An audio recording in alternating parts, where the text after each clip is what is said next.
Ya teman-teman sahabat Piramida Podcast, hari ini kembali lagi kita undang Bang Goklip Manurung. Apa kabar Bang? Luar biasa Bung. Ya, hari ini Bang kita mau bahas seputar yang sebenarnya isu yang sudah lama. Ya, isu yang sudah lama, yang kita bilang mulai dari tahun 90-an lah. Isu ini sudah mulai digaungkan dan bahkan perjuangannya sudah cukup besar terkait pemekaran Provinsi Tapanuli. Protap. Atau Protap ya. Protap yang sering kita dengar Provinsi Tapanuli, Protap. Jadi kondisinya per hari ini kalau kita ikutin kondisi teman-teman yang sedang berjuang untuk Provinsi Tapanuli ini, beberapa bulan yang lalu sudah ada pertemuan juga dengan Komisi 2 DPR RI, dan hasil kesepakatan yang kita baca di media online itu dikatakan kalau bersepakat, hasil RDP-nya bersepakat untuk mencabut moratorium. Moratorium untuk daerah otonomi baru namanya ya. Kalau biasanya mereka sebutkan daerah otonomi baru. Dan dalam pertemuan itu juga dihadiri oleh Dirjen Otda pada saat itu. Nah, kalau menurut Bang Goklip lah, sebenarnya Sumatera Utara ini urgensi pemekarannya memang sudah urgen. Maksudnya urgensi ini sudah urgen nggak pemekaran Sumatera Utara gitu, kita lihat secara teritorial dan juga secara jumlah penduduknya. Kalau kita melihat kondisi geografis Sumatera Utara, ada 33 kabupaten kota kan? Ya, kan, Bung? betul. 33 kabupaten kota untuk Sumatera Utara. Sebenarnya tujuan pemekaran itu apa sih? Nggak lebih kepada untuk meningkatkan pembangunan manusianya dan pemanfaatan sumber daya alamnya seperti potensi-potensinya. Ya, betul. Yang nantinya kan tujuannya muaranya satu, Ya, untuk meningkatkan kesejahteraan masyarakat. ya, Kalau kita tanya urgensinya apa seperti itu, ya mungkin apa sih fungsi sebuah provinsi terhadap kewilayahan kabupaten kota? ya, Kalau kita lihat misalnya di Undang-Undang Pemerintah Daerah Nomor 23 tahun 2014, ya kan, bahwasanya fungsi pemerintahan provinsi itu kan lebih kepada meningkatkan pertumbuhan ekonomi, ya secara makro ini ya, meningkatkan pertumbuhan ekonomi, meningkatkan PDRB pendapatan masyarakat, mengurangi angka pengangguran, dan meningkatkan IPM dari masyarakat itu sendiri. Nah, persoalannya kan sekarang ini, apakah ketika terjadi pemekaran atau berpisahnya dari Sumatera Utara, provinsi induknya, ya, hal-hal yang tadi saya ucapkan itu tujuan daripada pemerintah provinsi itu memang bisa terpenuhi atau apa kita bilangnya, atau masih wajar, pantaskah kita pertanyakan seperti itu? Ya, kan pertanyaan itu akan muncul terus. Iya, betul. Sementara kita tahu bahwasanya Sumatera Utara saja, Sumatera Utara ya Bung ya, kalau dikatakan Sumatera Utara apakah bisa mampu mengelola pemerintahannya hanya berdasarkan karena PAD-nya, pendapatan asli daerahnya, Sumatera Utara akan gulung tikar, bubar itu. Karena kita pahami seluruh provinsi yang ada di Indonesia ini itu kan injeksi daripada pusat ya. Pusat itu semua. Dana transfer itu semua. Di sana dana alokasi umum dan dana alokasi khusus. Ya. Itu kalau misalnya kita buat estimasi persentasenya, Dawi itu sampai ke angka 70% terhadap APBD sebuah provinsi. Nah, pertanyaannya, kalau APBD itu lebih kepada belanja pegawai, barang dan jasa, dan belanja modal, di belanja modal itu persentasenya paling kecil di antara 3 kategori itu.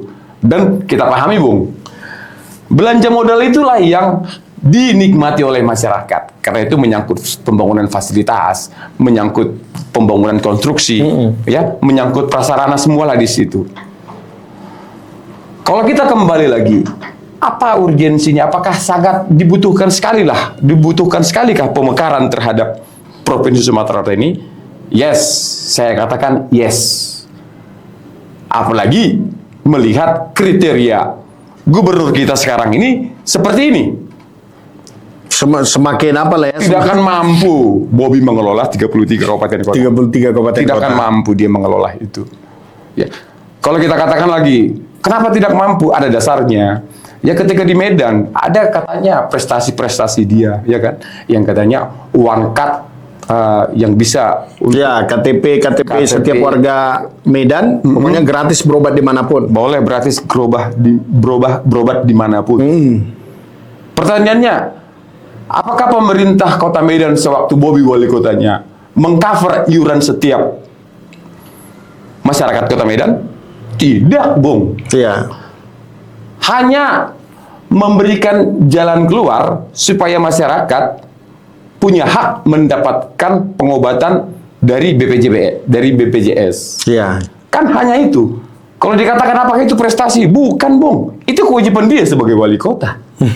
Kewajiban dia sebagai wali kota itu, Bung. Jadi, kalau kita lihat,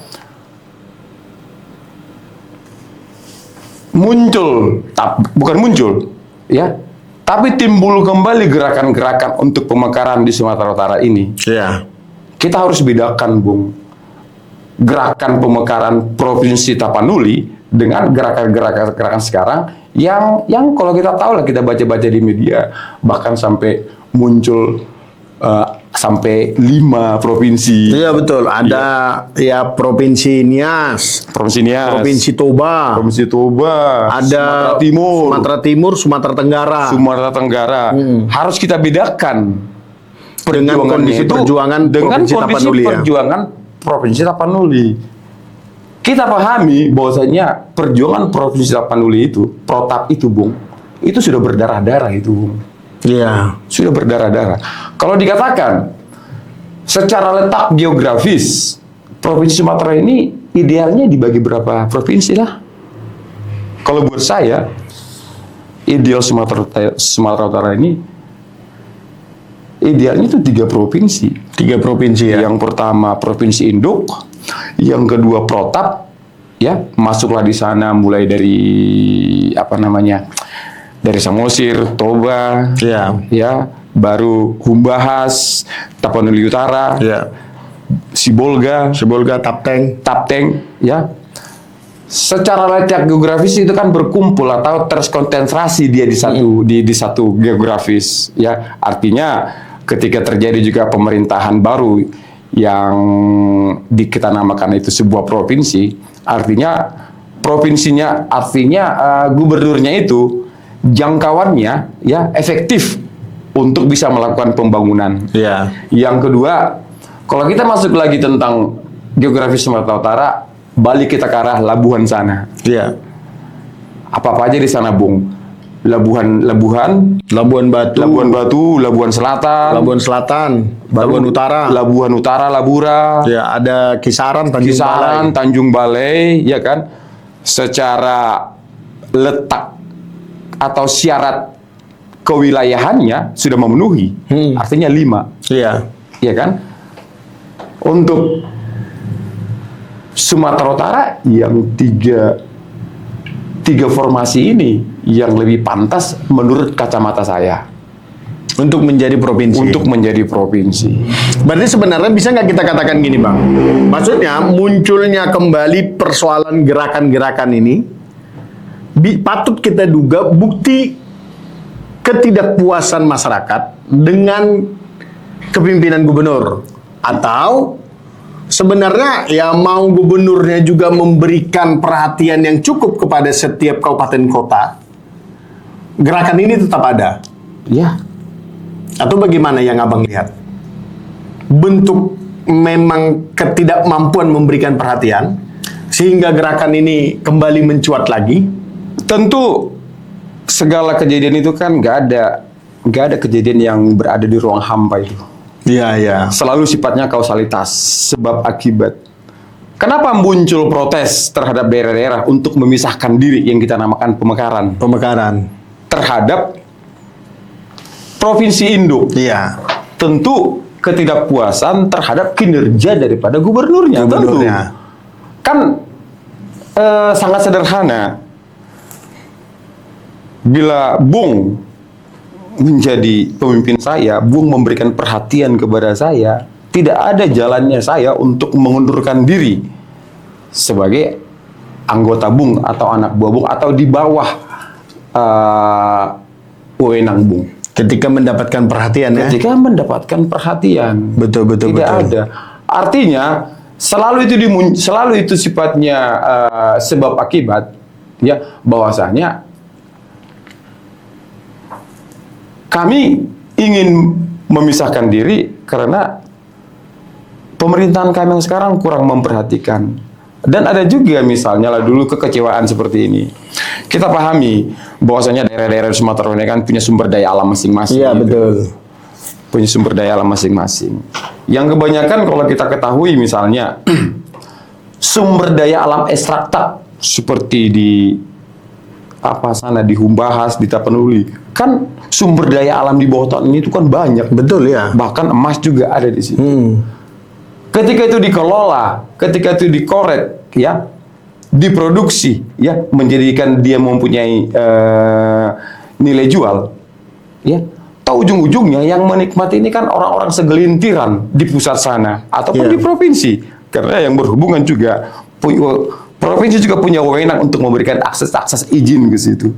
Yang menikmati itu, artinya di sana ada kekecewaan masyarakat itu bahwasanya kekayaan kami yang punya, ya, dan kami sudah berada di sini sejak nenek moyang kami, tapi kekayaan alam kami ini bukan kami yang menikmati ya. Segelintir orang yang. Tapi kan kalau dari perspektif pemerintah provinsi, Bang, pastinya kan teritorial mereka akan berkurang. Jelas. Kan gitu dia. Jelas. Ya meskipun kalau kita lihat ya berdasarkan SK Gubernur Sumatera Utara tahun 2006, sebenarnya kan pembentukan untuk tim yang dibentuk untuk pembentukan melengkapi administrasi dan yang lain-lainnya untuk Provinsi Tapanuli kan sudah dibuat, gitu ya. Tapi kan kalau kita lihat tidak ada yang secara gamblang Gubernur Sumatera Utara berani gitu benar-benar mendukung soal itu gitu kan, karena teritorialnya berkurang. Yes, teritorialnya berkurang. Kita lihat saja sewaktu pilkada pemilihan gubernur dan wakil gubernur Sumatera Utara, ada nggak di visi misi Bobi itu? Ya tidak ada lah. Hah? Tidak ada. Ya memang tidak mungkin ada di visi misi Bobi itu. Begitu ada di visi misi Bobi, ya masyarakat akan menuntut itu. Secara apalah kita bilangnya, secara keinginan untuk berkuasa, ya tentu Bobi nggak mau kehilangan luas wilayah kekuasaannya. Ya, sementara bahkan pulau yang punya orang lain aja mau diambil juga. Pulau orang lain mau diambil. Masyarakat Aceh marah-marah itu, pernah saya lihat itu di TikTok. Ya, bahkan sampai dihina-hina. Yes. Tapi kalau menurut pandangan Abang lah, yang paling membuat Provinsi Tapanuli ini layak menjadi provinsi itu apa aja itemnya sebenarnya yang mereka miliki sehingga ini layak nih untuk jadi provinsi gitu. Oke. Kalau kita masuk misalnya dulu kita telisik daripada kondisi sosialnya, ya, bahwasanya Protap ini ya punya kultur budaya yang sama. Itu yang pertama ya. Itu yang pertama. Ya. Kalau secara infrastruktur mereka, kalau secara infrastruktur ya kan kita lihat bahwasanya setiap kabupaten kota di sana itu kan sudah punya gedung-gedungnya, sudah punya pemerintahannya. Ada bandara juga di sana ya. Ada bandaranya juga. Betul. Ya kan? Pelabuhan juga ada. Hanya kembali kan yang kita lihat sekarang ini ada pro kontra lah pertikaian kecil-kecil itu tentang di mana nanti ibu kotanya. Seperti itu. Ya, itu urusan teknis lah. Kita serahkan itu kepada masyarakat, orang-orang yang berada di kabupaten kota yang ingin pemekaran diri itu. Ya, tapi yang ingin kita katakan ya bahwasanya secara konsepnya ya paling enggak ibu kota provinsi itu kan nanti kan akan dibangun pembangunan infrastruktur di sana, ya paling enggak lapangan terbang pasti ada di sana, Iya. pelabuhan akan ada di sana. Ya kembali kepada mereka untuk menentukan di mana nanti Ya kalau kita ibu kota provinsinya, gitu. kalau dia berdasarkan yang kita baca kemarin itu untuk provinsi Tapanuli itu Tapteng, Sibolga, Taput ya, Humbang, Samosir, Toba, bahkan ada 2 bandara sudah di situ. Yes. Kan ada bandara juga di Tapteng itu kan. Ada bandara di El Lumban Tobing kalau nggak salah ya. Iya. Ferdinand Lumban Tobing. Ya, bandara Ferdinand Lumban Tobing. Walaupun misalnya lah dulu skalanya masih katakan domestik lah ya. Iya. Belum di Tapi kan bisa diperbesar Iya, gitu kan. Bisa dikembangkan. Bisa dikembangkan. Nah, tapi kalau Abang lihat kalau Satu untuk lagi juga Bu, Iya. ya bahwasanya tadi kriteria pertama tentang sosial budaya yang sama, ya kan, infrastrukturnya juga sama, ya kan, kan semua itu kan sudah punya pemerintahan daerah masing-masing. Iya, betul. Hah? Betul. Jadi nggak ada alasan infrastrukturnya nggak ada alasan untuk itu. Iya. Yang ketiga juga tentang potensi daerah itu. Kalau kita lihat, Untuk pendapatan PAD provinsinya gitu ya. yes, Sangat memungkinkan ya. sangat memungkinkan. Kalau kita lihat misalnya lah dulu kelima, 5 atau 6 kabupaten kota, Enam. 6 yang akan menjadi wilayah provinsi Tapanuli, Iya. protap lah ya. Iya, protap. Itu kan sumber daya alam itu luar biasa sekali, Bung. Selain sumber daya pertanian, sumber daya bawah bumi itu banyak sekali. Banyak sekali, betul. Sampai sekarang ini kan belum maksimal dikelola itu. Bahkan sampai sekarang juga belum ada kesentuh itu. Iya, betul. Tapi titik-titik itu sudah diteliti bahwasanya sumber daya alam di sana banyak betul. di sana. Nah, kalau kita lihat Bang, ada nggak kira-kira dampak positif jika Provinsi Tapanuli ini resmi dimekarkan untuk pengembangan wisata Danau Toba? Karena yang kita lihat kan dari 7 wilayah kabupaten yang masuk wilayah Danau Tobanya, maka kalau dia cerita tadi 6 kabupaten kota itu, ada 4 yang pastinya langsung bersinggungan dengan Danau Toba. Yes. 3 lain seperti Simalungun, Dairi, dan Karo tidak masuk. Nah, kan ada 4 nih yang Kalau masuk. Simalungun masuk juga Parapat. Enggak, maksudnya kan 7 kabupaten kota Ya. yang mengitari Danau Toba. Oke. 3 tidak masuk ke provinsi itu. Oke. 4 kan masuk. Nah, berdampak signifikan nggak untuk pengelolaan ini terhadap wisatawan Danau Toba gitu, ketika terjadi provinsi itu? Saya rasa dampaknya itu lebih kepada yang positif. Lebih kepada yang positif ya? Lebih kepada yang positif karena daerah-daerah yang tergabung di protap itu langsung memiliki Danau Toba itu. Kan langsung memiliki kan? Iya. Langsung memiliki. Artinya juga ada tuntutan moral di sana untuk secepatnya memperbaiki ekosistem Danau Toba, meningkatkan pembangunan di sana supaya menjadi destinasi wisata. Iya. Iya kan? Kan sekarang ini miris kita melihat Danau Toba itu. Danau yang sangat indah, tapi minim kita lihat turis-turis datang ke sana. Iya, betul. Minim. Padahal kalau kita tahu, setiap pengunjung yang datang ke wisata itu kan menjadi sumber devisa daripada daerah itu masing-masing. Ya, minim. Jadi kalau kita kembali, apakah akan berdampak ke alam Danau Toba? Ya, berdampak positif. Berdampak positif ya? Akan lebih ditangani secara maksimal, secara jarak juga nggak ada halangan kan? Nggak ada halangan. Ya kan memang di situ. Mm-mm. Ya, artinya Danau Toba ya dikelilingi oleh Provinsi Tapanuli. Iya. Ada 4 lah mereka yang masuk kan? Iya. Jadi Samosir, artinya Toba. itu kan nantinya kan hanya tinggal kalau Provinsi Tapanuli jadi Gubernur kan hanya melakukan koordinasi ke setiap kepala-kepala daerah yang bersinggungan langsung atau tidak bersinggungan langsung terhadap Danau Toba itu sendiri. Danau Toba itu sendiri. Iya, pasti. Dan anggarannya juga akan bisa lebih dimaksimalkan ke pembangunan Danau Toba itu. Jadi begitu, Bung. Apakah bermasalah ketika ada daerah, kabupaten, kota yang tergabung di protap itu, tapi tidak bersinggungan langsung dengan Danau Toba? Nggak ada masalah buat saya. Nggak ada masalah itu. Tetap juga nanti ketika Danau Toba itu dikelola oleh provinsi, bagi hasilnya kan ke 6 kabupaten kota ini juga. Iya, betul. Yang tidak bersinggungan langsung ke Danau Toba, ya, PAD-nya juga akan mereka dapatkan dari provinsi nanti melalui pembagian apa itu? Pembagian hasil laba lah. Iya. Dari provinsi. Dana bagi hasil itu. Dana bagi hasil. Dana bagi hasil. Dana bagi hasil. Nah, seperti itu. Jadi kalau kita katakan sekarang ini muncul gerakan-gerakan untuk membicarakan kembali moratorium yang tertunda pada tahun 2009. Iya. Moratorium itu kan kita pahami sama-sama, Bung. Muncul itu ketika terjadi insiden di DPRD Provinsi Sumatera Utara dengan meninggalnya. Moratorium yang dilakukan masa pemerintahan Jokowi lah. Iya, masa pemerintahan, bukan. Masa pemerintahan SBY itu.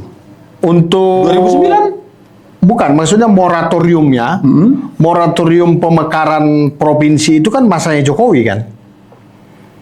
Di tahun 2014 moratoriumnya. Ya. Ya, kalau perjuangan teman-teman yang kemudian berdarah di tahun 2009 masanya SBY. Iya, masanya SBY. Yang saya maksud seperti ini, Bung. Artinya sudah layak juga pemerintah Bapak Presiden Prabowo, ya kan, untuk memberikan perhatian terhadap tuntutan masyarakat di Sumatera Utara, terkhusus di kabupaten kota yang tergabung di protap itu.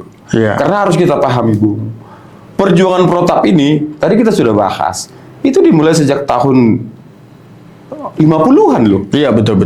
Secara ide, runutnya ya kan? Secara ide, mulai tahun 1950-an sudah dibicarakan munculnya provinsi baru selain daripada provinsi induk Sumatera Utara. Iya. Ya. Tahun per tahun itu tetap menjadi ide, menjadi perbincangan publik, menjadi perbincangan politik di situ. Dan itu di dekade 90-an diwujudkan dalam langkah-langkah eksistensi itu. Iya, betul. Ada gerakan. Ada gerakan ke sana. Jadi kita harus pahami sejarah perjuangan protap itu ya adalah memang murni original tuntutan daripada masyarakat yang tergabung di wilayah protap itu sendiri. Tapi kalau kita lihat lah, Bang, ini sekedar kita menelisik lah kita bilangnya. Potensi Presiden Prabowo akan setuju atau tidak gitu ya. Nanti melalui perangkatnya Mendagri dan yang lain-lain lah kita bilang. Kalau kita mengaca secara teritorialnya, jangan-jangan ini provinsi lumbungnya PDIP, Bang. Nah, ada nggak potensi enggannya Pak Prabowo nantinya mensetujui ini nih? Gara-gara ini bukan lumbung partainya. Kalau kita lihat kepala daerah di Toba dipegang oleh Nasdem, kepala daerah di Samosir sepertinya Nasdem juga. Kalau kita lihat Humbang, PDIP. Tapi memang kalau kita lihat di Taput, PDIP baru lengser ya. Baru lengser. Nah, kalau kita lihat di Tapteng, PDIP. Gitu kan. Nah, baru Sibolga saya kurang update dia PDIP atau bukan. Tetapi kalau kita lihat dari Pilpres kemarin itu, cukup signifikan juga suara Pak Ganjar di wilayah ini kan. Nah, maksudnya siapa tahu masuk ke meja presiden kemudian menjadi perbincangan, ya kan? Wah, itu dulu begini Pak, itu potensinya begini Pak. Nah, itu kira-kira respon yang ingin Abang sampaikan apa itu gitu? Kira-kira. Maksudnya bagaimana presiden terlepas dari pertimbangan-pertimbangan politik itu gitu kira-kira? Oke, ini pertanyaan yang harus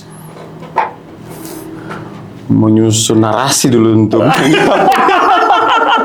Ya karena kan kalau saya analogikan Bang ya, karena kan itu pasti ketika sudah masuk ke meja presiden, ya karena buktinya kalau seperti Papua lah, Papua sekarang kan sudah jadi 8 provinsi bahkan gitu. Ya karena memang mereka punya otonomi khusus, ya sehingga ya mungkin ada pengkhususan lah, gitu kan. Ada 6 atau 8 provinsi sekarang di Papua. Nah tapi kan kalau untuk di Sumut ini kan, ya menurut saya pasti akan terjadi perbincangan soal itu. Karena kalau Bang bilang tadi soal lamanya perjuangan sudah tidak perlu dipertanyakan. Dari provinsi juga sudah pernah membentuk timnya. Iya kan? Perjuangannya juga sudah sampai ke DPR RI. Nah, kalau kita lihat kan baru secara geografis, secara sumber yang potensi menjadi PA di provinsi itu, potensi daerah cukup. Ya kan? Jadi kan sebenarnya sepertinya tidak ada alasan lagi selain alasan politik ya. Menurut sudut pandang saya. Provinsi Tapanuli ini dimekarkan gitu.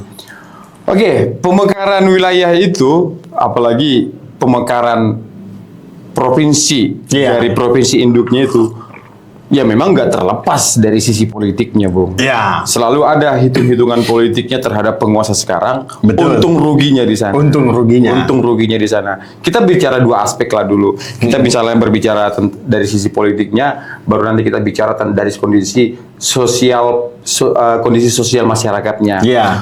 Kalau kita lihat kondisi politiknya, bagaimana perkembangan atau eksistensi atau oscillating di antara raupan-raupan suara partai-partai di wilayah-wilayah protap ini, ya selalu kan signifikan, Bung. Ya selalu naik turun dia. Fluktuatif ya? Iya, fluktuatif dia. Ya selalu dia itu lebih kepada hal-hal apa yang dijual oleh partai itu yang sehingga masyarakatnya itu berminat untuk memilih calon-calon dari partai itu sendiri. Atau bahkan kalau kita lihat, Bung, sekarang ini orang nggak melihat mana partainya, orang melihat kepada sosoknya, personalnya.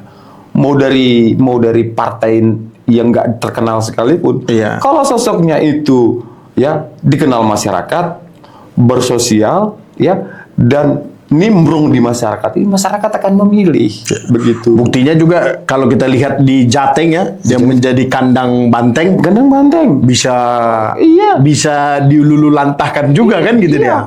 Kan Banteng, Jawa Tengah, ya kalau boleh dikatakan seluruh kabupaten kota itu adalah kandang Marhainis. Betul. Ya buktinya pilkada kemarin bisa berubah ya. Kalah kok dari calon dari PDIP kan kalah kan. Betul. Nah kembali masyarakat kita ini, Bung, belum melihat efentek keuntungan dengan melihat partainya, belum, tapi melihat sosoknya. Jadi saya rasa Presiden kita Pak Prabowo tidak berpikiran ke sana menurut saya. Tidak berpikiran ke sana. Kalau kita katakan bahwasanya dari sisi sosialnya, saya rasa ini kan bukan gerakan baru. Bahkan sebelumnya juga, kalau nggak salah, kan proses pemekaran protap itu kan sudah dimulai dari persetujuan Bupati Wali Kota dengan DPRD-nya. Habis itu direkomendasikan ke Gubernur. Betul. Gubernur melakukan rapat dengan DPRD Provinsi. Clear. Setelah itu Gubernur mengajukan ke Kemendagri. Mendagri mengusulkan itu ke Presiden. Presiden membawa itu ke DPR supaya disetujui bersama. Apa pendapatnya? Setelah diketuk, disetujui bersama, kan tinggal eksekusi. Artinya kejadian-kejadian yang lampau ya sudah dilewati. Iya kan? Proses itu kan sudah dilewati itu. Tahap-tahapan itu. Jadi nggak ada lagi, sebenarnya nggak ada alasan Pak Prabowo untuk menghalangi itu. Tidak ada alasan Pak Prabowo untuk menghalangi itu. Kecuali satu, menunda dengan alasan efisiensi. Efisiensi ya. Tapi saya juga kurang sependapat kalau dikatakan kita tunda dulu. Moratorium ini tetap berjalan sambil menunggu APBN kita itu kondisinya normal. Persoalannya APBN kita tidak akan pernah kondisinya normal selagi pengelolaan sumber daya alam kita ya seperti sumber daya alam, tambang segala macam. Iya kan? Terus juga BUMN yang bahkan hampir keseluruhan BUMN kolaps itu tapi tetap dipertahankan. Ya tidak akan mungkin memang APBN untuk bisa menampung ide itu ya, sehingga nanti ada di sana kewajiban APBN untuk melakukan pembagian uang melalui dana transfer ke provinsi yang baru itu. Jadi harapan kita Pak Prabowo secepatnya lah menyelesaikan persoalan-persoalan yang ada di Indonesia ini sehingga sirkulasi untuk penambahan APBN ya bisa cepat terjadi dan APBN itu nanti akan mensubsidi provinsi yang baru ini. Jadi saya rasa kurang tepat. Artinya seperti ini, Bung. Dengan melihat kasus-kasus selama ini, ya sebenarnya APBN kita ini kan sebenarnya kalau dilihat dari kondisi alam Indonesia kan nggak ada kata kurang di Indonesia ini kalau melihat sumber daya alam. Sumber daya. Jadi kita juga berharap, Bung, Pak Prabowo jangan mendalilkan alasan efisiensi untuk menghambat keinginan-keinginan masyarakat bawah untuk melakukan pemekaran diri karena itu adalah keinginan mereka. Pemerintah itu kan sifatnya kan fasilitator, fasilitasis. Apa keinginan masyarakat? Teliti, apakah persyaratannya yang dibuat oleh pemerintah itu terpenuhi? Ya udah, setujui. Ya. Nah, ini untuk sebagai closing statement, Bang. Banyak yang kita tahu yang ingin ikut terlibat menyuarakan soal Provinsi Tapanuli ini, dan bahkan sudah banyak juga, masih banyak juga tokoh-tokohnya yang masih hidup sampai per hari ini, yang bahkan dulu pernah menjadi tahanan politik, gitu ya. Saya tahu beberapa nama-namanya. Apa yang bisa Abang sampaikan juga kepada mereka, dan juga ya pastinya mungkin juga teman-teman gerakan mahasiswa juga yang lebih jernih melihat kondisi ini, supaya perjuangan ini bisa berhasil gitulah. Ya. Kalau kita lihat ini tentang pemekaran provinsi di Sumatera Utara, apa hanya terkait Tapanulinya? Oh, untuk protapnya. Iya, ya. protapnya. Okay. Untuk protap itu kita harus bisa melakukan variabel di sana. Ada 3 variabel ya. Bahwasanya keinginan masyarakat di 5-6 kabupaten kota ini untuk membentuk provinsi baru itu adalah ide yang murni, original thinking itu. Iya. Ya. Supaya mereka itu mempunyai pemerintahan sendiri yang tidak jauh dari pemerintahan provinsi sekarang ini. Coba kita lihat. Dari Tapteng kalau ada urusannya ke Sumatera Utara harus ke Medan. Ke Medan. Berapa jam itu, Bung? Betul-betul. Naik pesawat nggak mampu. Naik bus, berapa lama itu? Berapa waktu, energi, uang yang habis di situ? Ya. Padahal hanya mengurus administrasi doang. Ya. Yang berikutnya lagi, bahwasanya teman-teman gerakan yang selalu menyuarakan protap ini, ya kan, selalulah konsisten untuk membawa aspirasi masyarakat, ya, supaya protap ini jangan dulu dipolitisasi lah, karena kita melihat, Bung, bahwasanya ada beberapa orang itu yang mendukung itu karena melihat keuntungan di sana, dia punya investasi tanah misalnya, maka harga tanahnya kan akan up, akan naik dia. janganlah dulu mengarah ke sana. Ya. Tapi bawalah dulu aspirasi masyarakat itu, ya, supaya protap ini memang benar-benar bisa dijadikan menjadi provinsi baru Ya. di Indonesia ini. Yang berikutnya juga untuk pasti ada hubungannya dengan partai-partai politik kan. Iya, betul. Karena kan nanti akan dibawa ini ke DPRD sesuai tingkatannya. Iya. Ya untuk partai-partai yang mempunyai kursi ataupun tidak mempunyai kursi, ya dukunglah gerakan protap ini, ya, sebagai aspirasi masyarakat untuk mengembangkan diri mereka. Iya. Dukunglah itu. Jangan seperti misalnya DPRD Provinsi Sumatera Utara, jangan lagi berpikir, wah, jatahku nanti hilang. Ya, Jadinya betul, kan betul. selalu kan ada jatah di situ. Betul. Jatahku akan hilang.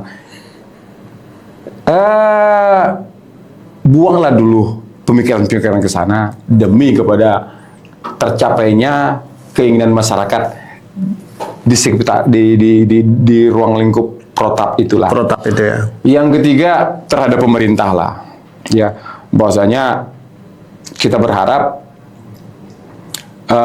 saya yakin Bung, bahwasanya pemerintahan Bupati Wali Kota dengan DPRD di 6 kabupaten kota ini masih tetap optimis atau masih membawa semangat untuk menjadikan protap ini nyata gitu. Nyata ya. Hanya tinggal persoalannya di provinsi. Kita juga berharap Bobby Legowo untuk mendukung gerakan ini, ya, sehingga nanti dia itu merasionalkan keinginan masyarakat itu ke DPRD Provinsi Sumatera Utara, ya, sehingga bisa nanti diusulkan ke Mendagri. Saya rasa persoalan yang paling krusial ini, ya, bukan di tingkat kabupaten kota dengan di pusat, Bung. Ini persoalannya ada di middle, ada di provinsi ini. Berkaca dari mana? Berkaca dari kejadian 2009. Iya. Jadi persoalannya itu di Bobby dengan DPRD Provinsi Sumatera Utara. Bobby juga harus bisa logowo sadar bahwasanya buat Pak Bobby 33 kabupaten kota itu sangat sulit untuk di-manage oleh seorang gubernur karena melihat luas wilayahnya sangat begitu luas wilayahnya. Iya kan? Nah, kita juga meminta kepada Pak Prabowo dan DPR RI, ya, supaya jangan meniadakan perjuangan-perjuangan orang-orang yang telah berkorban, bahkan sampai ada korban jiwa pada saat itu, ya, terhadap usulan pembentukan Provinsi Tapanuli ini.